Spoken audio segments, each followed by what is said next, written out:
Grande successo oggi per il congresso della DC a Palermo, alla presenza di 600 delegati che sceglieranno la segreteria che guiderà il partito nel suo anno politico. Intanto si conoscono già i primi nomi. Il primo è Stefano Cirillo, presidente dell'associazione Aiutiamo il Burundi, che aveva accompagnato Totò Cuffaro nella sua missione in Africa subito dopo la scarcerazione. È stato scelto quindi come segretario della Democrazia Cristiana Nuova in Sicilia.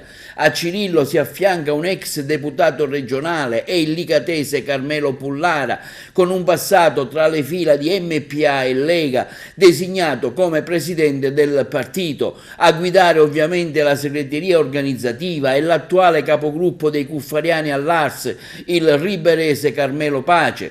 Gli incarichi saranno resi ufficiali nel pomeriggio di oggi di fronte a una platea, dicevamo, di 600 delegati che si sono riuniti a Palermo.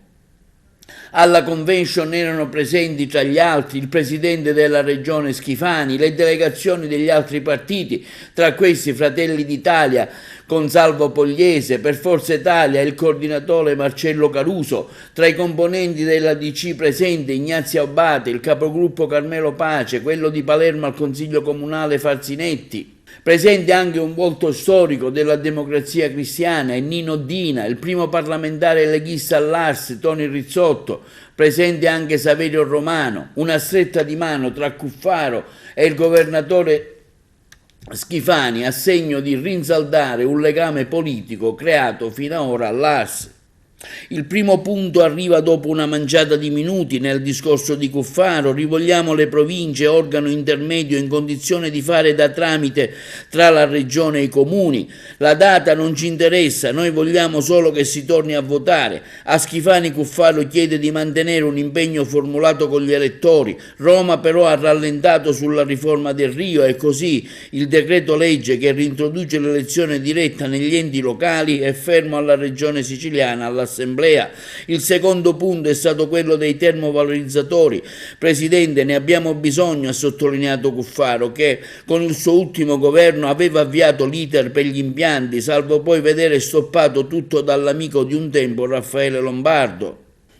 Cuffaro ha poi concluso la sua lunghissima relazione con «Abbiamo bisogno di una classe dirigente che finalmente dia alla nostra isola la spinta necessaria per consegnare alle prossime generazioni una Sicilia moderna e produttiva, florida e centrale, nello scacchiere del Mediterraneo». Quando Don Luigi Sturzo concepì il suo movimento politico che sfociò nella nascita del Partito Popolare Italiano, era consapevole di quello che voleva, ma non sapeva dove poteva arrivare. Si rivolse con fiducia agli uomini moralmente liberi e forti. Se un'idea è buona, continua Cuffaro, bisogna seguirla, bisogna agire soprattutto con e per i nostri giovani che non devono più essere costretti ad abbandonare la loro terra. Essi devono poter concretizzare le loro aspirazioni in una terra non più ipotecata dalla mafia e dal malaffare. Insieme, conclude Cuffaro, possiamo raggiungere grandi risultati e provare a realizzare questo sogno di democrazia e di libertà.